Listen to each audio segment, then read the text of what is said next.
6वीं class. आज हम आपकी क्लास का 8वां अध्याय करेंगे। इसमें अंधेर नगरी है। इस कहानी से हमें ये पता चलता है कि हमारा घर, देश और समाज सब कुछ मुखिया की समझ और प्रशासन पर निर्भर करता है। जैसा राजा होता है वैसा ही शासन व्यवस्था होती है। अगर राजा ठीक ढंग से अपना राजकाज चलाता है तो जो उसकी सेना है वो भी उसी के समझदारी से चलती है। समझदार लोगों का मानना है कि ऐसे राज्य में रहना भी खतरे से खाली नहीं है। इसलिए इस कहानी से हमें ये पता चलता है कि एक महंत होता है, नारायण दास होते हैं, और इसमें कहानी बताई जाती है कि इसमें बताया जाता है कि जो महंत हैं वो अपने शिष्यों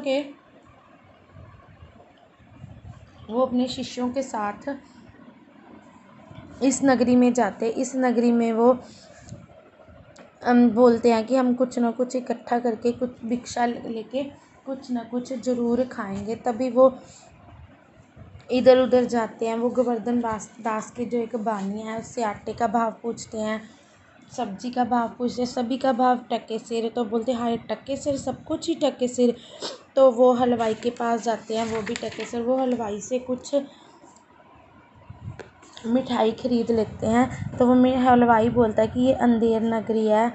गोवर्धन दास वाह वाह अंधेर नगरी, चौपट राजा, टके सिर बाजी, टके सिर खाजा। हलवाई तो बाबा कुछ लेना हो तो ले लो। गोवर्धन दास बच्चा मांग कर 7 पैसे लाया हूँ। गोवर्धन दास महंत का नाम है। तो वो बोलता 3 की मुझे मिठाई दे दो। ऐसे गोवर्धन दास और उसके जो चेले होते, बच्चे होते हैं, वो गोवर्धन दास बोलता है कि ऐसे नगरी में रहना बहुत गलत बात है, क्योंकि यहाँ पे सब कुछ धोखा है। तो राजा बाद में जो चौथा दृश्य है उसमें राजा फरियादी आया कि फरियादी जो कल्लू बनिया है उसकी दीवार गिर गई है और मेरी बकरी मर गई है। तो बकरी के चक्कर में काफ़ी लोगों को बुलाया जाता है। कोई बोलता है कि दीवार बनाई, राजा बोलता है कि दीवार बनाई किसने, मिस्त्री ने। मिस्त्री बोलता है मैंने नहीं, ये चुनने वाले की गलती है। ऐसे फिर बोलता, चुनने वाला बोलता है कि बिजली की गलती है। ऐसे कई लोगों की गलतियाँ राजा बोलता है। राजा को खुद दोष नहीं निकालना आता।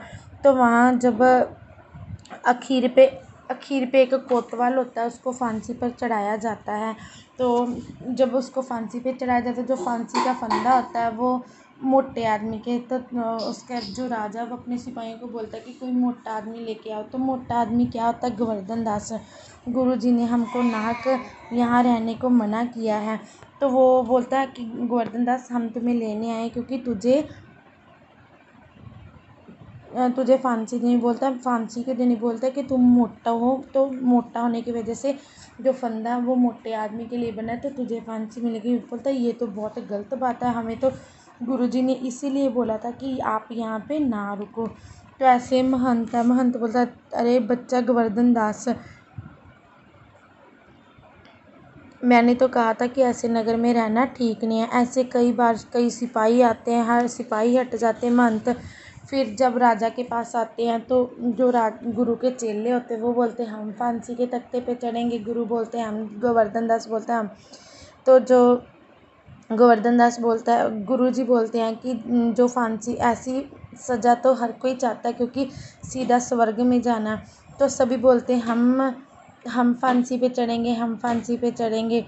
तो जो राजा लास्ट पे आखिर पे बोलता है कि चुप रहो सब लोग, राजा के होते क्यों फांसी पे चढ़ेंगे, ऐसा पुण्य का काम तो मैं ही जीतूँगा। इसका पर्दा गिरता है। इस कहानी से हमें ये शिक्षा मिलती है कि अगर किसी घर को चलाने के वाला मुखिया ही गलत हो तो पूरा परिवार गलत होता है। अगर मुखिया सही हो तो पूरा परिवार भी सही होता है। इसलिए मूल्य ये है कि अनुभव, समझ, लालच बुरी बला है तथा राजा तथा प्रजा। धन्यवाद।